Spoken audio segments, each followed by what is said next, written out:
Hello and welcome to Gardener's World at Gardener's World Live. Yeah, this is our show, and doesn't it feel good to be back in Birmingham? It is wonderful.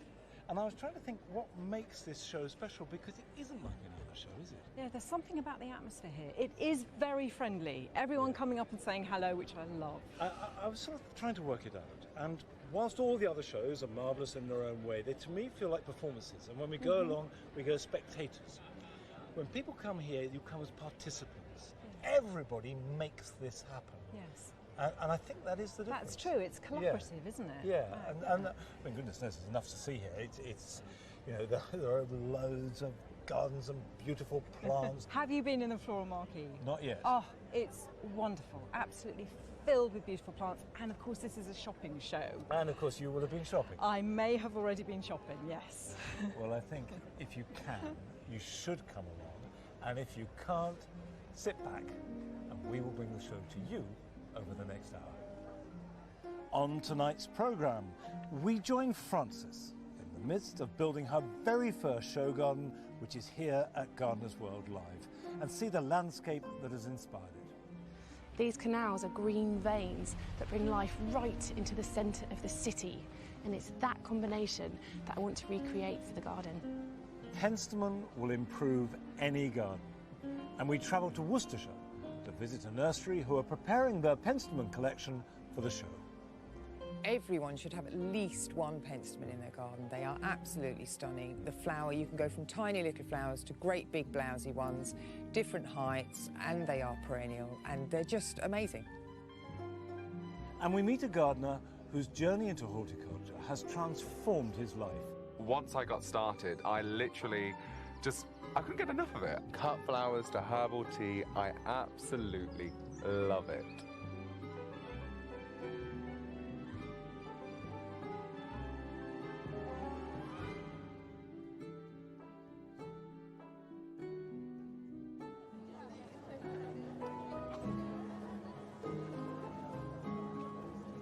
Rachel, you and I were in here very early. We were. And it's rather marvellous, because obviously we have the place to ourselves for a while. But it's also a bit odd, because you have everything set and everything is perfect and immaculate, but no visitors. Suddenly, look around and it's masses of people. Yes, it starts bubbling away and then it comes to the boil magnificently. And Adam and Arit have been out amongst the crowds, just taking a closer look at what's on offer, and they've started with the small but perfectly formed, beautiful borders. First thing I love to do when I get to this show is run all the way up this hill. I love the view back down and the wheelbarrows, and you're going back down to the busy bit. But this, quiet moment, but also, it's where a lot of designers cut their teeth. Yeah. And eventually they might end up back down there on the show gardens. Look at the love and energy that you can get into such a small space. I mean, I love this. Actually, you normally sort of see really high coloured impact borders, but this with the muted tones, the really soft palette, this is all about moths. Is it? Yeah. This is about attracting moths, you know, so you've got scented flowers through here, sweet rocket, the nicotiana, and I like the fact of, you know, we often think about the bees, but this is bringing our attention to that nighttime magic that's going on, you know. And you could imagine that just weaving through your garden or something, couldn't you? Yeah, absolutely love it. I mean, what have you got here? This is ultimately a monophysic garden, but it's worked with poetry, so talking about the power of plants, but the power of the spoken word. I really love that blend, but I'm quite into my sort of slightly unusual edibles as well. So you've got things like the daylily, which is lovely on top of a salad. I let the angelicas just seed around the garden. I even like the labels. They are cute. They are. They are really cute. Go on, you choose where we're going next. Floor marquee, come on, let's go.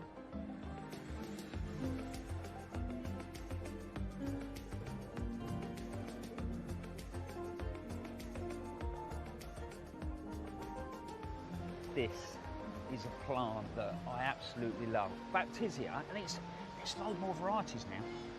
And I think this is beautiful. It makes a really good sort of central plant to build the rest of the scheme off. And the flowers are lovely. Yeah. Good seed pod, but you can tuck them off and then it becomes a really good shrub for the rest of the season. Well, it would become a really good shrub if you could get to grow it.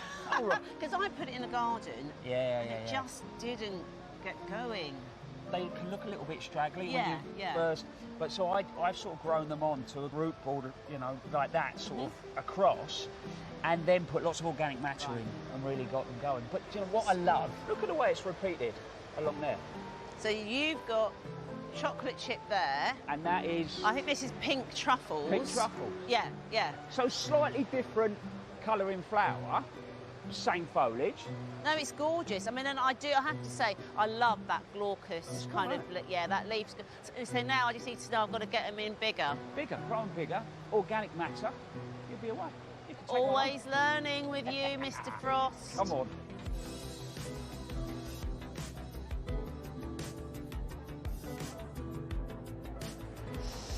Breathe in.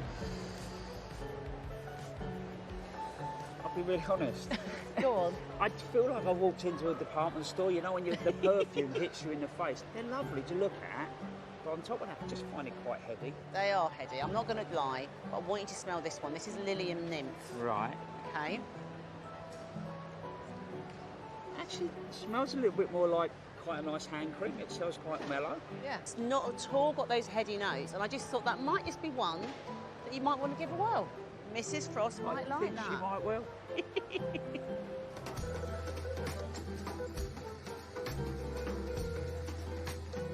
So where is this going to be going? Have you got a border in mind, or? My garden's a bit full, but I shall find room for it somewhere. Does she do this all the time? She does, yeah. On the bright side, if you didn't have all them plants, it might be you that's weeding. Yeah, probably. Really? Right, on that note, enjoy your plants. Thank you.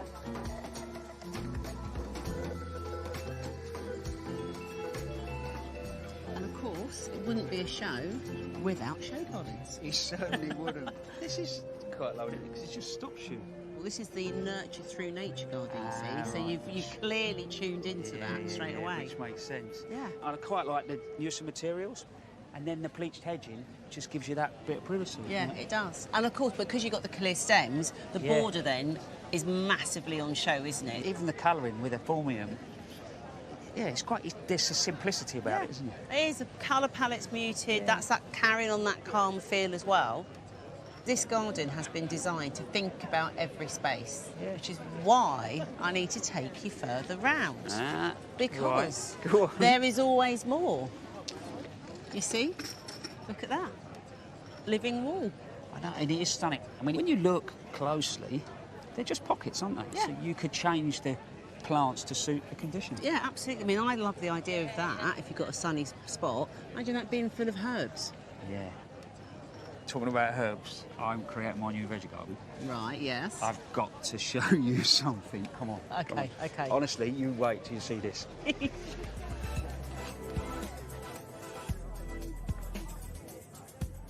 Look at that. But also, look at this. Do you know what that is? Go on. Envy. It's the face of envy. Look at this. How? How? How? Look at the size of the kohlrabi. It's ridiculous. It is, isn't it? I mean, my kale at home, they're about this big, yeah? My cabbages, I haven't even put in the ground at the moment. I think you need a bit more experience. I do. Do you know what? I actually call veg gardening my hobby because I can never get to that level. So if I say hobby, it's all right, isn't it? I'm still growing. I've still got seed level. I'm baby in comparison. But so that's mind blowing, isn't it? absolutely genius. Awesome. Love it. Cool. Love it.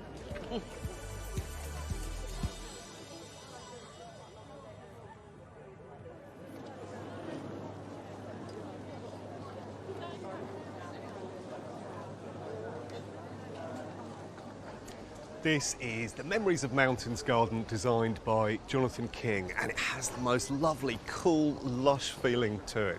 There's a brilliant mix of foliage texture that runs all the way through the garden, and that's fantastically defined by a mix of burgundy foliage and flowers that really makes everything else sing.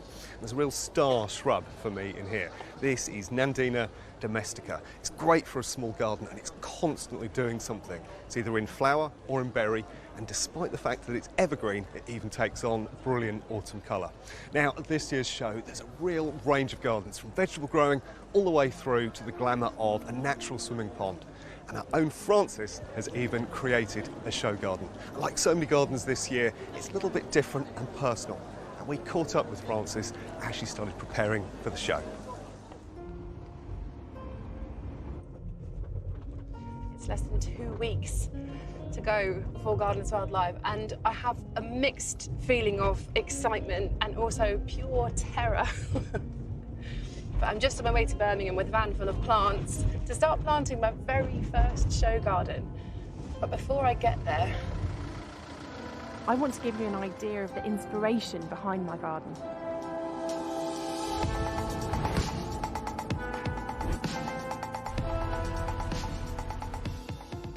The garden that I want to build is possibly something a little bit different. It's a fantasy, imagined landscape. I want to set the whole thing on a really industrial backdrop.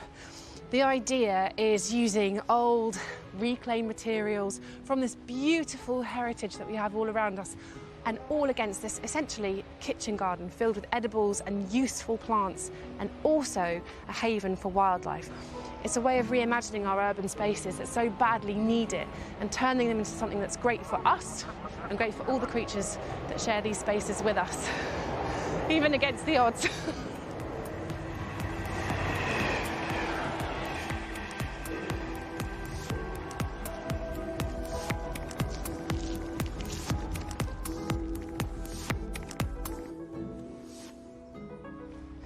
In every city, there are little pieces of industry that have been abandoned and nature's been allowed to stake its claim. And look at this, it shows the industrial heritage of this space. And they're beautiful, calming places, not just for people, but also for all the other life that visits.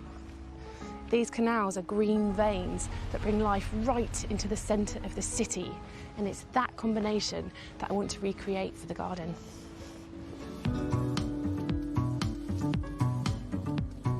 I love all this graffiti and the little old brick archways.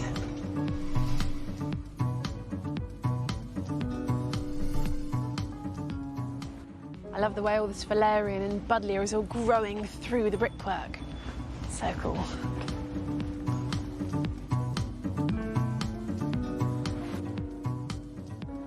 This chimney is exactly the kind of inspiring thing I've been looking at.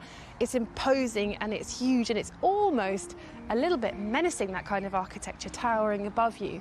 But with the softening of the planting both under it and also the buddleia that's growing out of the top of it, it's really, well, softened. That's the design bit, but also it's a little bit funny. If you look at it, it almost looks like it's wearing a wig.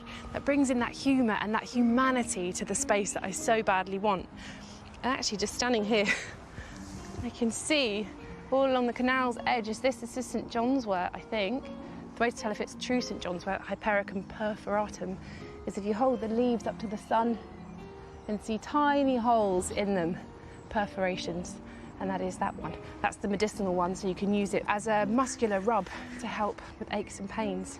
And there's going to be loads of this in the garden, so it's lovely seeing it colonising the canal here.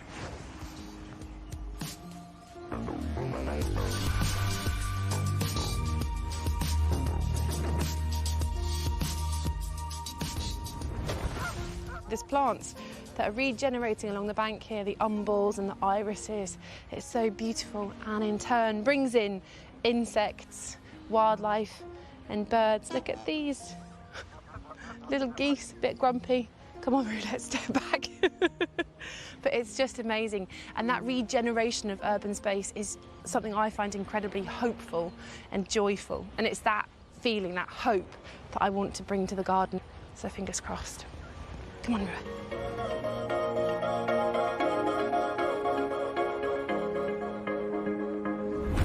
Away from the tranquility of the city's canals, I'm travelling a few miles down the road to the hive of activity at Gardeners'World Live.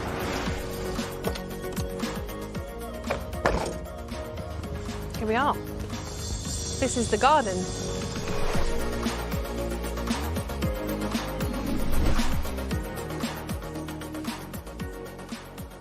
Its bare bones are coming together, that industrial structure. So this greenhouse, which is, as you can see, not pristine. It's made out of entirely reclaimed material, as is pretty much everything in the garden. So this is some old roof timbers. There's windows that we've all been collecting from friends or nearby people who are selling old sash windows. And I think it looks really cool. It's going to be filled with edibles. In fact, pretty much the whole garden is going to be filled with things that are either useful to us or to wildlife. That's that kind of big, monolithic industrial space.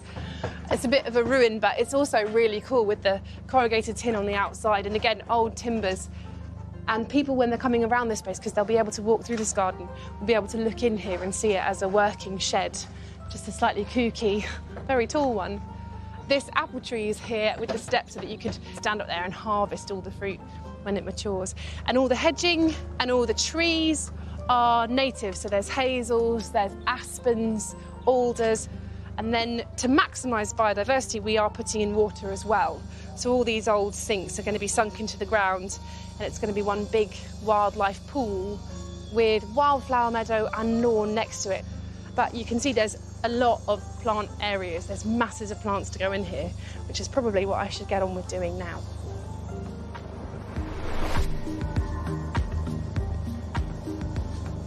In order to try and reduce our road miles, they've all been sourced heat-free grown from where we live, obviously, as well as choosing species that benefit the wildlife as much as possible.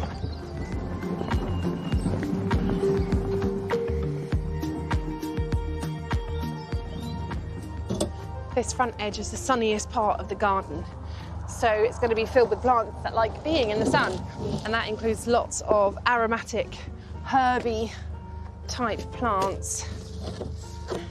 And one of my favourite plants is this fennel, and I wouldn't make a garden without it. But in terms of the ethos of this garden, it's edible, it's medicinal, but also it's really, really good for pollinators, particularly hoverflies. It's also a very resilient plant, so it's exactly right for this kind of post-industrial setting. And that's basically what this garden is. It's a really personal garden to me, filling it with all kinds of useful plants. But it's the first time I've ever done something like this. I'm a bit nervous, but I'm also really excited just to share with people the kinds of plants and the kinds of gardens that I love. So hopefully it'll be good. But it won't be good if I don't get them planted, so I should probably crack on and do that.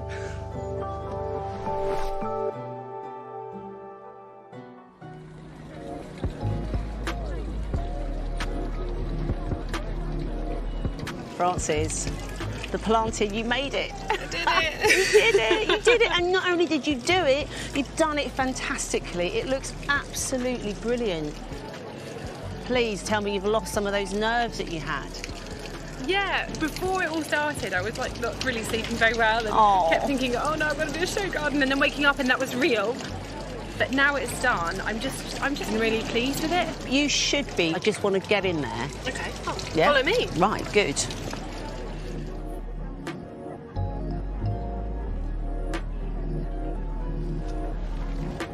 Everywhere I look, there is just details that are just shouting out at me. I mean, look at this. Your upturned cement mixer. That was my sister's. She's been trying to palm that off on me for years. And then we found this really scrappy rosemary, which you obviously had to buy. It's called Scrappy, Old Scrappy. And that had to just go in there, you know? It's part of the story. Even here on the fig, you know, you've got your weeds, because weeds are in gardens. Totally. I mean, that was really important to me, was just to make it feel like a real space. Yeah. That you would really garden, and the real problems that gardeners face, and making them, maybe not problems, but making them be celebrated.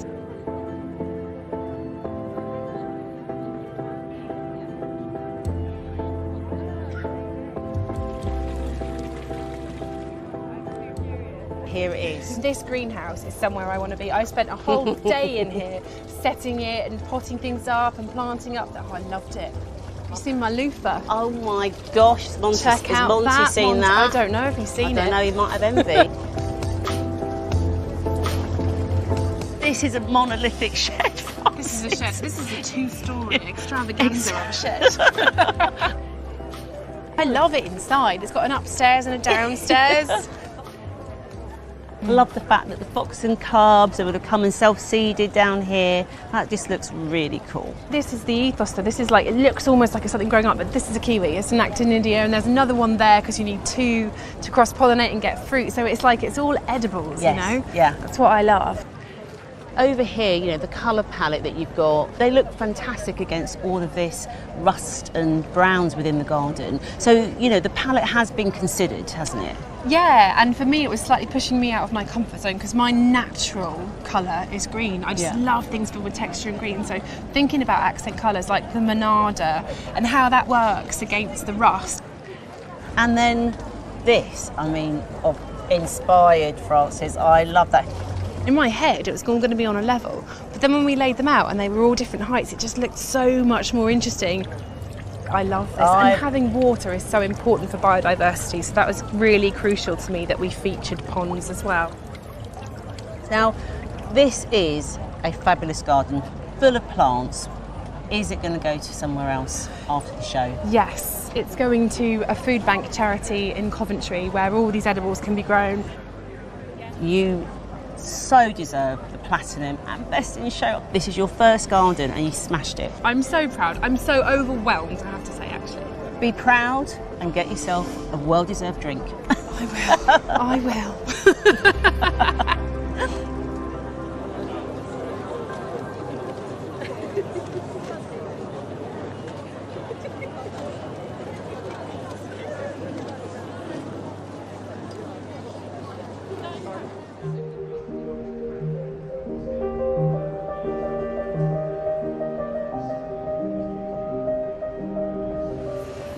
Can't stay away from the floral marquee because there's always something new to discover.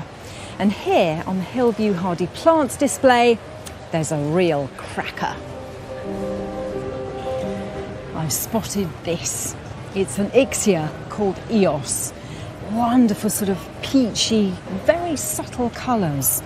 Now they're members of the iris family. They like it hot and dry, so you need really good drainage in the soil. But then it's just wonderful. They grow from corms, and this foliage dies down while they're in flower, and then the foliage comes back again in about September and lasts through the winter. I think they're really something extra special. And at Gardeners'World Live, there are some exceptional plants, and we went to visit Green Jam Nursery to look at their penstemons as they were preparing for the show.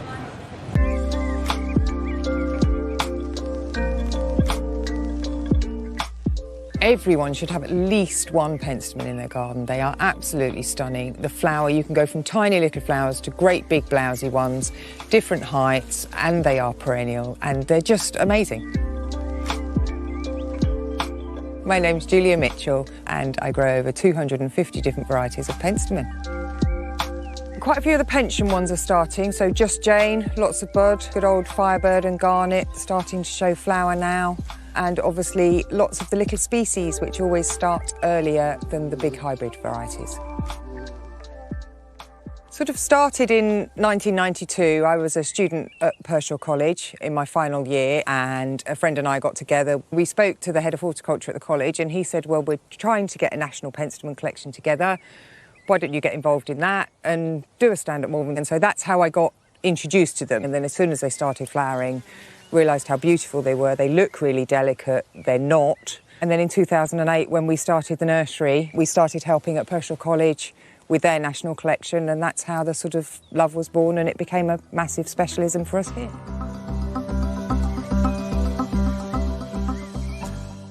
So this is a brilliant example of a penstemon species. This is Penstemon calicosus. It's part of the Plantagenaceae family.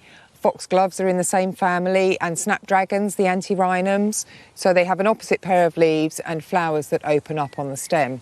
Now, penstemon are actually named penstemon because they have 5 stamens from the Greek for 5, which is pent. So they are just absolutely beautiful.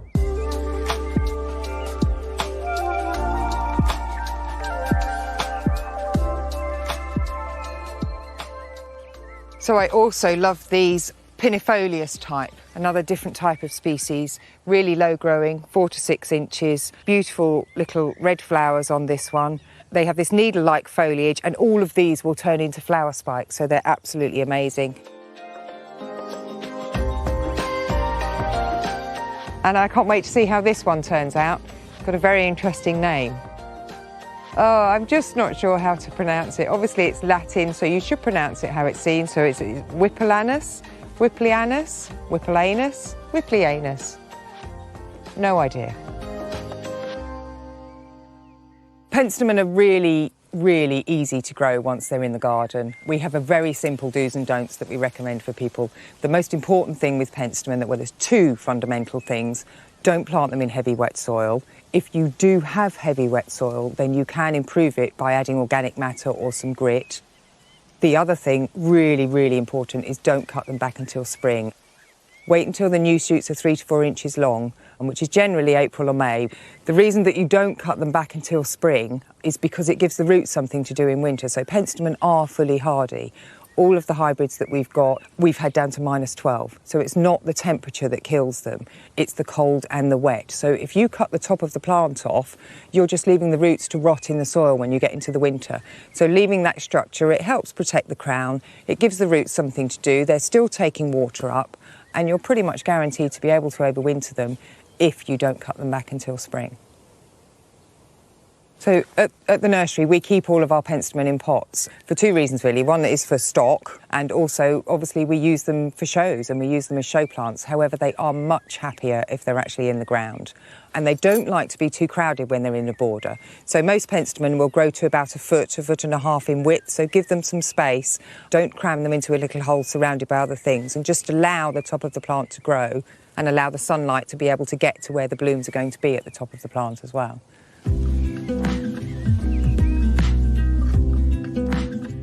There's such a range of colours in penstemon, you can pretty much mix them with any other colour in the garden, as long as they're in the sun.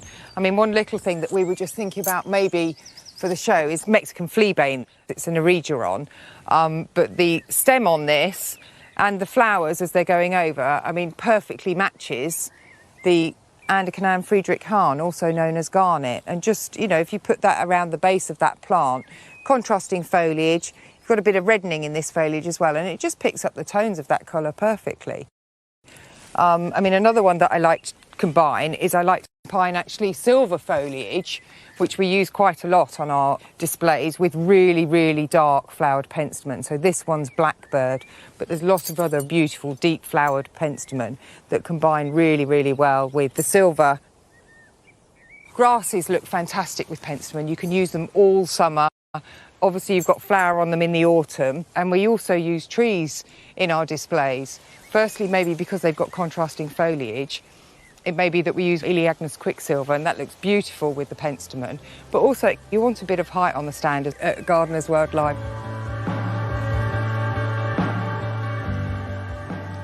Well, we're just making our final decisions at the moment on the whole sort of structure and layout of the stand. What we're going to put on in terms of plants won't actually be decided until a couple of days before.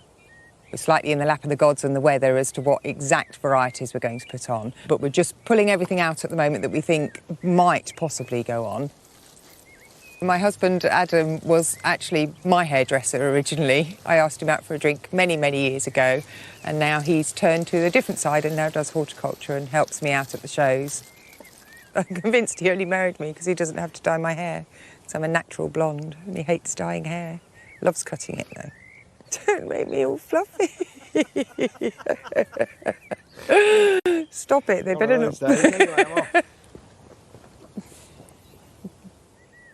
His attention to detail is immaculate. So last year, Adam was sort of following behind me on the stands, doing all the meticulous, making sure that every leaf was perfect, making sure you couldn't see any pots and the moss was all done perfectly. So he's been really helpful. Cornice hiding. We had a half shed made a few years ago that we use on exhibits, because inside that we can actually show penstemon seedlings, penstemon cuttings, and the different stages of growth of them. I could stand in it like this, couldn't I? Well, you can't be the glass. No, but I could stand in it. Yeah, you can, but you've got to be back here watering. Oh, yeah. we're just having a debate as well how we're going to do the path and how the whole garden's going to go. So I think one side is going to be quite big and blousy and punchy and full of colour, and the other side of the path might be a little bit more subtle and include a lot more of the species in there, just to show the contrast between the two, really. You want to do something that the public are going to look at and think, oh, I'd like to try that together in my garden, or, oh, that's beautiful, I just want a little snippet of that. We did get gold at Gardeners'World Live last year, which was absolutely fantastic, really, really chuffed. However, there is actually a platinum award available at Gardeners'World Live. So this year, we would like to up our game that tiny little bit and get platinum.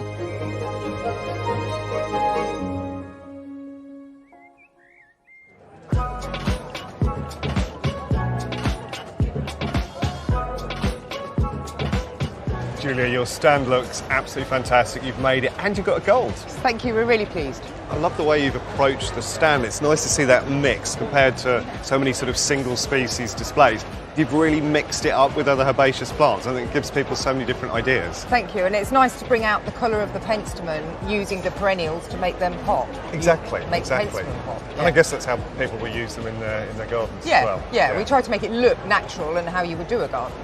Now, you've got a few new interesting forms here this year, and this is one of them, right? Yeah, it's not new to the world, but it's new to us, and it's called Margarita Bock, and it's absolutely beautiful. It's got tinges of sort of pink, purple, blue, and it's just lovely.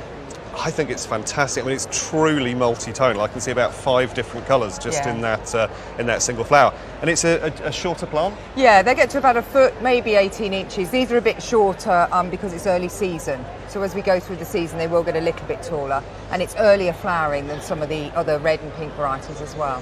Brilliant. And is this something that people could use at home and grow in a container like this? Yes, yeah, quite happy in a container. Just make sure you've got drainage in the winter. Don't leave it sat wet in the winter.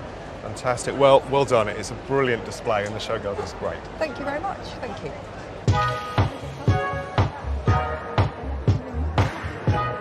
Just spotted this penstemon and it's one of my absolute favourites. It's called Hidcup Pink. And I love that sort of muted pink tone with almost lime at the base of the flower. And this penstemon, like the rest of the group, a brilliant value in the garden. They start flowering about midsummer and they'll go all the way through to autumn. They come in a huge range of colours. And I particularly love this mix of Hidcup Pink with this lime in front from the Alchemilla mollis. The other fantastic thing about penstemons is they're incredibly easy to propagate. So if you head out early morning to your plants and select a non-flowering stem, around about 10 centimetres long or so, you strip off those basal leaves and then push them down the side of a 12 centimetre pot into which you've used a non-peat based compost, and then just put it into a humid environment and they will root away in no time. So just by buying a single plant, you can quickly propagate it up and run it all the way through your garden.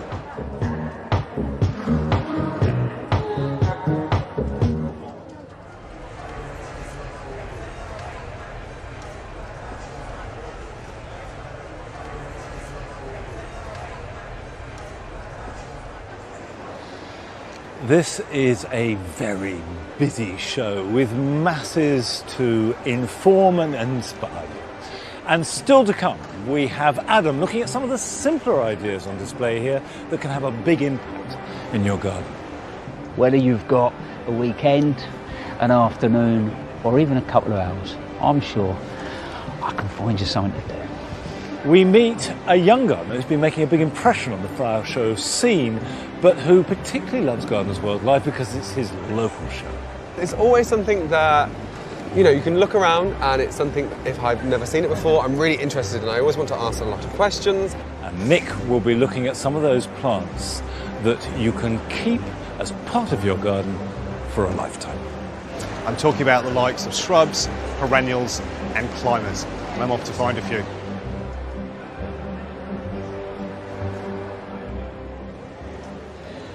One of the things that I really love about Gardeners'World Live is that here in the full marquee, you have such a wide range and selection of plants. Now, as well as finding that enormously inspiring and educative, of course, if you can see it, you can buy it and you can take it home. And I've selected just a few that I think are really special.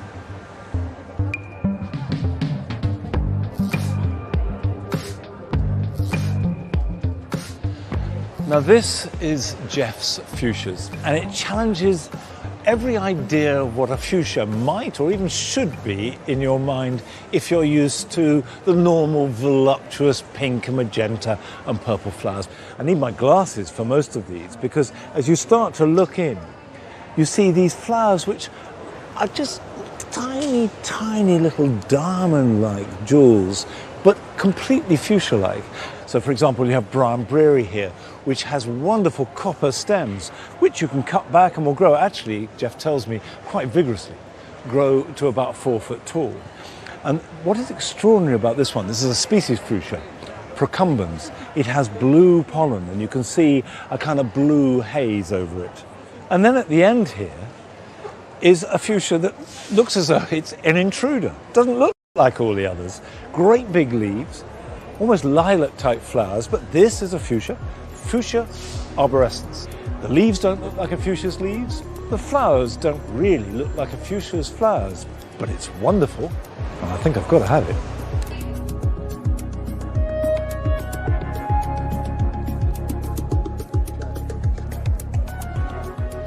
Now, salvias are one of our most popular plants, and varieties like hot lips or amistad are in millions of gardens. But to see a range portrayed like this, with all the different colours and subtleties and variations side by side, is not just beautiful, it's really useful. It's really helpful for us as gardeners.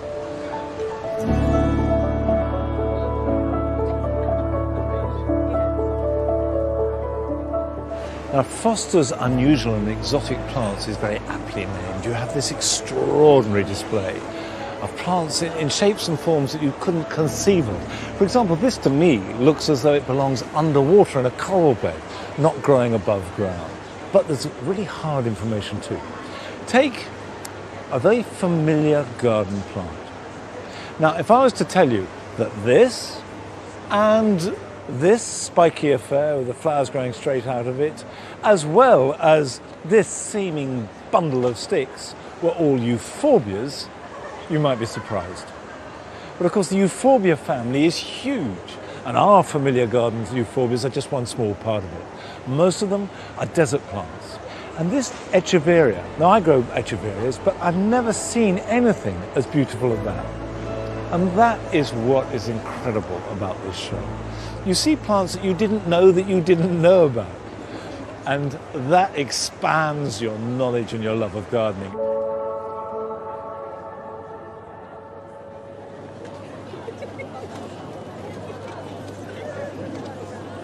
Gardener's World Live is our show, and it's the perfect place to share a love of gardening and to get inspired. And for local lad Tom Leonard, this is his horticultural highlight. We caught up with him in his local allotment.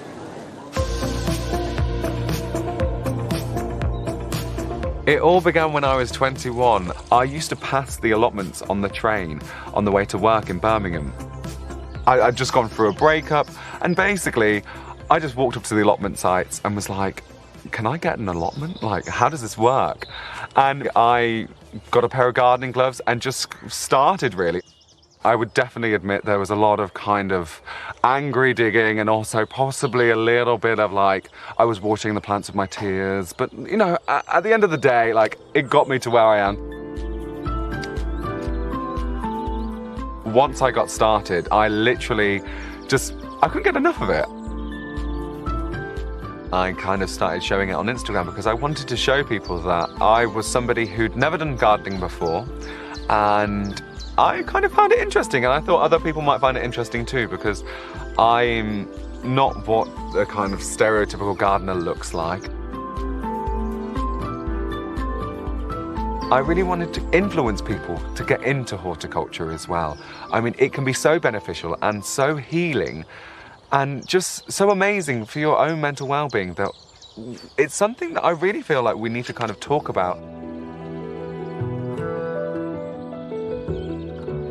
Gardening in general is a form of therapy, and I can speak from a personal experience from that. I mean, last year I lost both my uncle and my stepdad, which was quite a tough time. When I was kind of in the thick of it, and I felt like I was surrounded by just death, really. I came here and I realised how much I was growing life. It really kind of helped me nurture myself back to being me. But on the flip side of that, there was something else I was working on.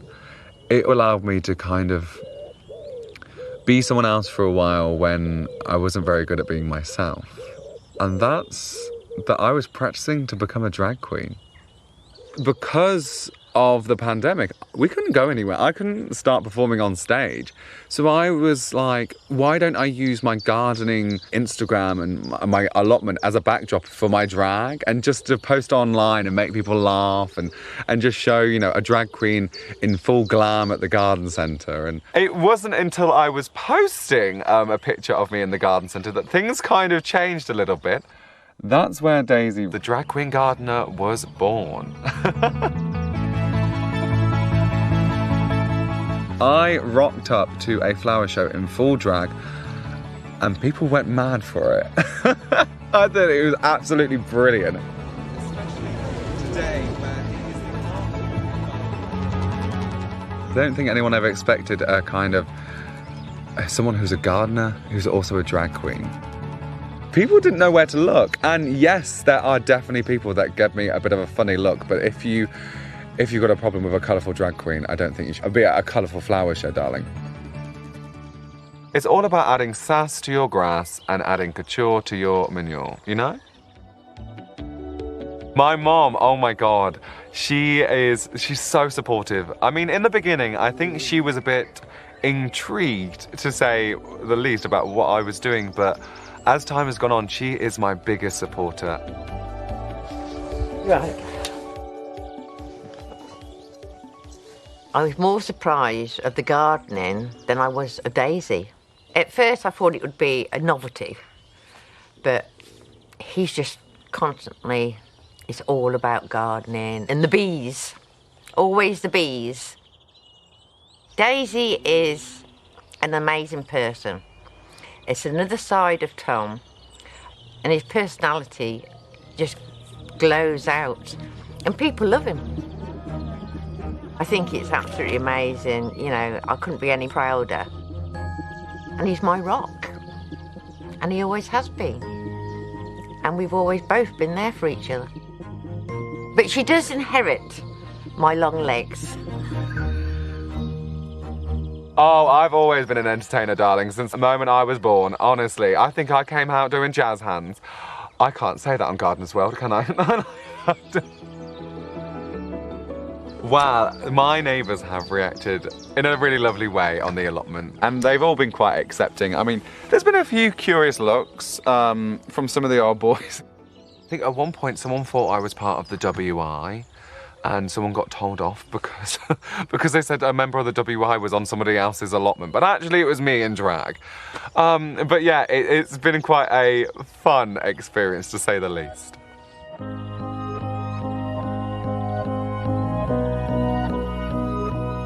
My name's Lynn. I'm Stacey and I'm the president of Henley WI. We run a community allotment project here in Henley, and that's where we met Tom. He also has a plot here. We think Tom is great. He's very helpful to us, very knowledgeable. Obviously his legs are superb.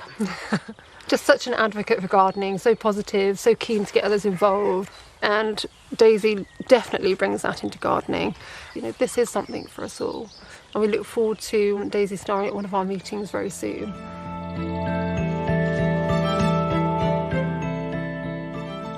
Gardening has really taken over my life. I mean, from cut flowers to herbal tea, I absolutely love it. I hope that my drag kind of is able to speak to an audience who's scared to be themselves and kind of just thinks that they can be whoever they want to be and have no worries about it.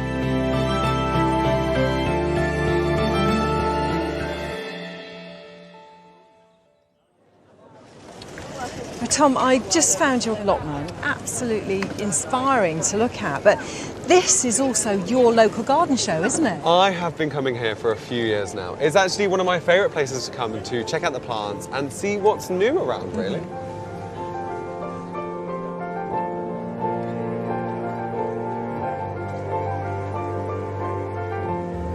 So I brought you here to see this beautiful border. It's by Jordan Weston. It's called Pretty Wild, and it's got that lovely sense of wildness. But I know that you grow geums. Yes, I just think they are gorgeous, and the bees love them. And what I love the most is they've kind of matched them with these vibrant kind of violets and purples. Yes. I think it's just beautiful. Yeah. And even the salvias, oh, and these, if you just rub the leaves, Yes. oh, it just smells like blackcurrant. Oh, it is. It's really blackcurranty, isn't it? It's so pungent. It's very intense. It's wonderful. beautiful. In your allotment, Yes. what sort of growing conditions have you got there? It's pretty difficult. I mean, in the sense of we've got quite clay soil, but I'm working with that. So I'm adding things like organic matter. But is there anything else that I can do to improve that soil? I think you're really doing the right thing, because then you're letting the worms sort of do the work and draw it down and improving the aeration in the soil. So you're already, I think, getting on top of it. You know, it's a slow process, isn't it? Yeah, it's a gradual, it's a learning curve. Yeah. How are you using the space you've got? 50% of my allotment is for growing crops and, you know, things like strawberries and brassicas and all that wonderful stuff. The other 50% is more for flowers. It's very much an experiment, my kind of allotment, yeah. But I think that's lovely. It's almost like a trial ground, but you get to, Absolutely, just do different things all the time. And obviously you want to attract lots of pollinators into the garden because you're growing produce. Yes, it's all about kind of learning how to match the crops with the flowers and how they can work together in good harmony as well. I think we've got some really good inspiration here, haven't we? It's so beautiful. Should we go and dive into a few plants? I think we shall. Let's go and have a look, right? This is just artwork, isn't it? Now we have reached something quite interesting, haven't we? Well, we were admiring the other salvias. Really lovely. I actually already have this variety, Hot Lips. I love the name. That's exactly why I brought it.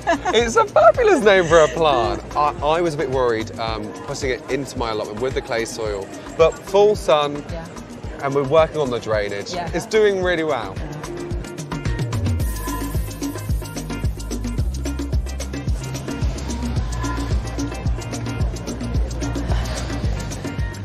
This is very nice, isn't it? It's just glorious, very tranquil. So beautiful. It's called the Practically Plastic-Free Garden, designed by Pip Probert.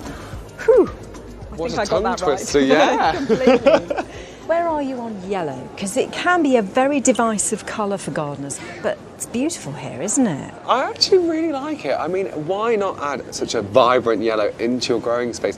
I love it also in the Haconocloa grass, because then you've got the sort of in the foliage, doesn't have to be in the flower. Yes, and I think that's where the designer Pip has really kind of made this garden sing. So where do you see yourself a few years from now? Are we going to see you designing a garden at Gardeners'World Live? It's got to be done. Absolutely, yes. Wouldn't it just be fabulous to be the first drag queen at Gardeners'World Live designing a garden? I think it's high time.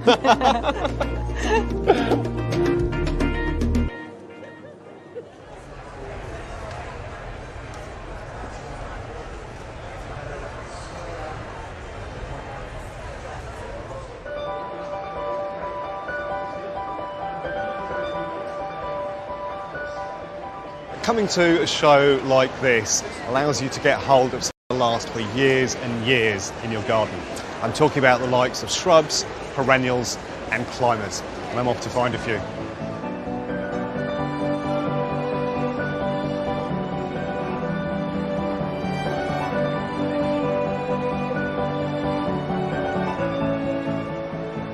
And this perennial astrantia is a really good example. It's a form called Burgundy Manna, and it's a really long-lived garden plant. And it has the cutest common name. It's called Hattie's Pincushion. It's also incredibly long flowering, so it can have flushes throughout the summer. Now, this is just one of numerous cultivars. There are white forms, pinks, and a whole range of these beautiful burgundies. Something that makes them particularly useful is that the flower isn't just the blooms that you immediately see, it's also the bracts that sit in a ruff behind them, and that gives it a fantastic backing of colour. It's happy in full sun or in dappled shade, and it can grow very happily around the edge of shrubs. In terms of propagating, the best way to do it is to split, then you can slowly spread it across the garden and send this lovely colour across all of your borders.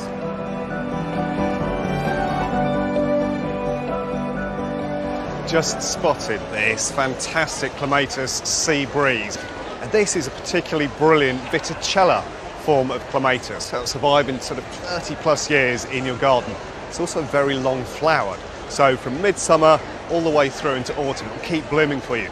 What makes it slightly unusual is it's a great socialiser, and you can see here it's growing kind of mixed up with Jasminum officinale, or you could actually grow it over the top of a shrub. And of all the pruning you'll ever do in the garden, this is about the easiest. In about February time, you just need to chop it down to around about 12 inches or 30 centimetres from the ground, and it will emerge again from that. So just need some early tying in. So easy maintenance and care, and beautiful lavender colour. What more could you want from a Clematis?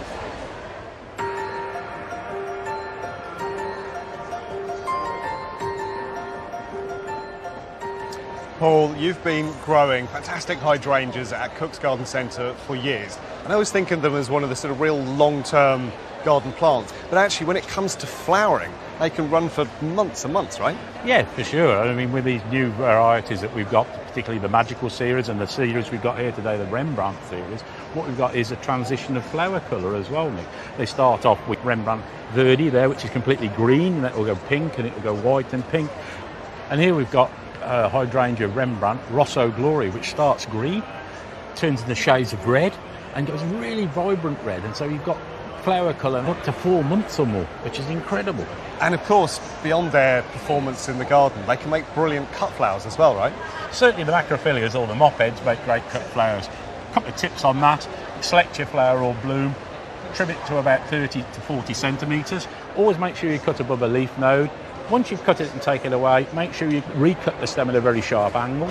And then it doesn't hurt to actually dip that into some warm or boiling water for 2 to 3 minutes, and then into your cool water, and it will last for weeks. And of course, that's not the end of their life. They can be extended even further because they can work brilliantly as dried flowers as well. Oh, definitely.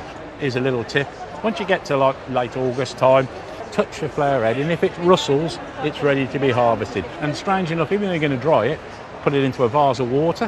When all the water's gone into the flower, then hang it and dry it, and they'll last for ages. Brilliant, thank you. You're more than welcome.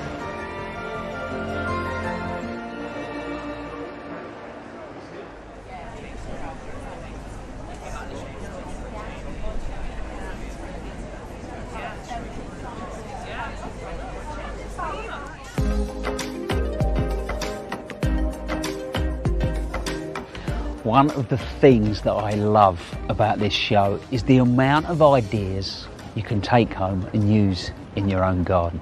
Whether you've got a weekend, an afternoon, or even a couple of hours, I'm sure I can find you something to do.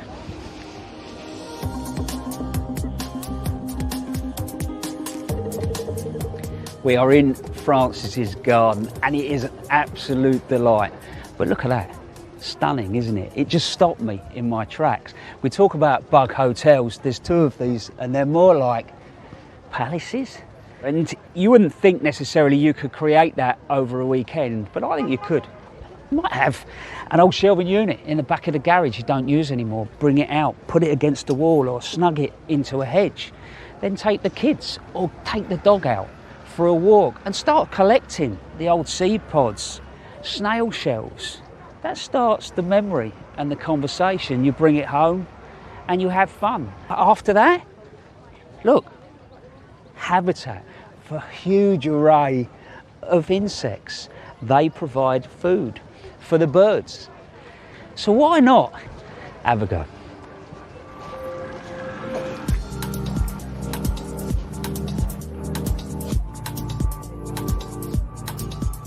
It's Saturday afternoon. You've promised to do something useful in the garden. Why not make yourself a compost bin?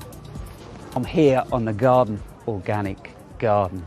It's full of wonderful, inspiring ideas. And that's what this is. You don't need a lot of space. This proves it. But I love the process of it breaking down.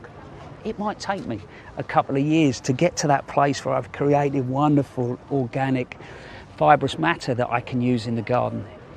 Do you know the inspirational thing here? It's made of old pallets. But the clever thing, it's been divided. So this can be breaking down, and that is ready to use. The moment that's gone, you start the process again. Simple, but clever. And that's your Saturday afternoon sorted.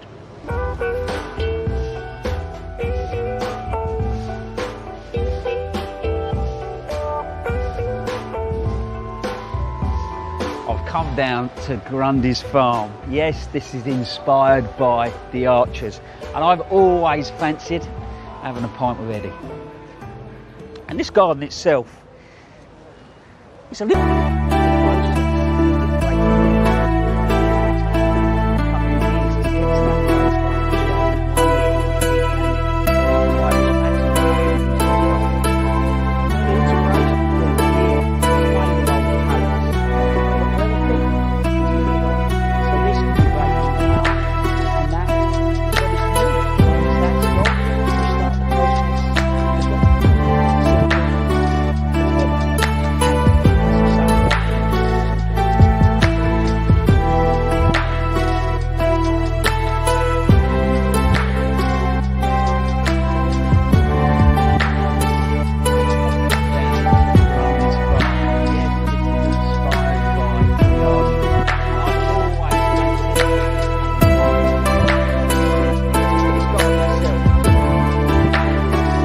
Scruffy around the edges. I mean that in the nicest possible way. But what it started me thinking is, how about gain yourself a couple of hours? Don't cut your grass. What they've done here is they've taken turf and then plug planted wildflower into it, which is a great idea, and it can give you a superb summer display. If you were going to do that though, is first of all just check out your soil and then look regionally as to what wildflower grows happily in your area. And then, if that really gets under your skin and you enjoy that summer display, in the autumn you could sow some fresh yellow rattle seed. That will start to root, weaken the grasses, which means your wildflower can really get its feet in. Plus you could add a bit more next year. So there you go. If you gain that couple of hours, what you must do, more than anything, is take a moment in your garden and make sure you enjoy it. So cheers.